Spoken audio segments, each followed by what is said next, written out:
কোথায় যাচ্ছো? এই তো আমি আর নীল একটুখানি পুকুর ধারে যাচ্ছি।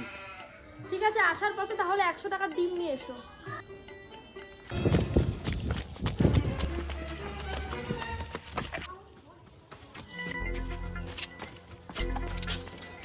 আপাচ্ছিস কেন? আর বলিস না, জলে পড়ে গেছে।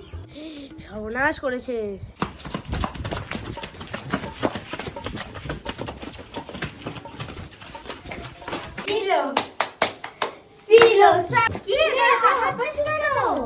কিন্তু তো পুকুরে পড়ে গেছে।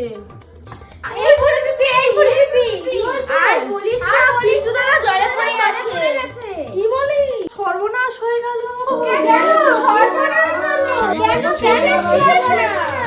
আরে তোর পিন্টুদাকে 100 টাকা দিয়েছিলাম ডিম আনার জন্য, আবার 100 টাকা জলে ডুবে গেল।